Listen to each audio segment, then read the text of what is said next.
চাঁদনী market NG electronics. Customer support একদম zero.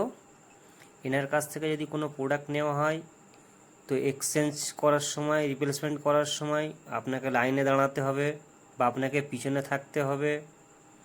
তারপরে এই কিটসটা আমি নিয়েছিলাম ডিসি 12 ভোল্টের। ওনার ইনপুট লাইন কোথা থেকে হবে ওনারা জানে না। ওনাদেরকে কল করছি, ওনারা বলছে ওয়েট করো, বসে থাকো, আমরা বলছি এখন ব্যস্ত আছি। আপনাদের যদি না বিশ্বাস হয় তাহলে ওনাদের কল রেকর্ডিং আছে, আপনাদেরকে আমি শোনাচ্ছি। আমি ভিডিওতে ওনাদের কল রেকর্ডটাও মেনশন করব।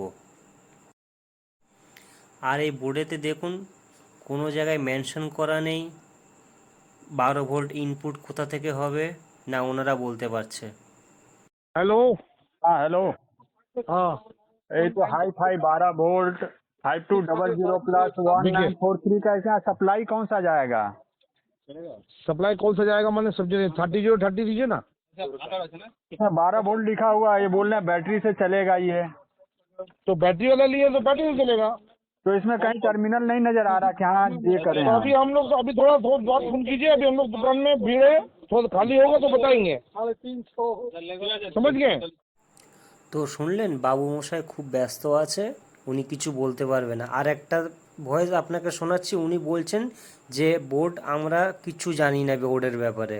মানে ওনারা বোর্ড বিক্রি করবে কিন্তু বোর্ডের ব্যাপারে কিছু ইনফরমেশন দিতে পারবে না। ऐसा कहने से हमको खुद समझ में नहीं आ रहा। अभी समझ गए? आप उसको बोल दीजिए, टाइम दे दीजिए, या यहाँ आके देख लीजिए। आप मुझे कुछ समझ में नहीं आ रहा है, इसमें बता नहीं पाएंगे हम।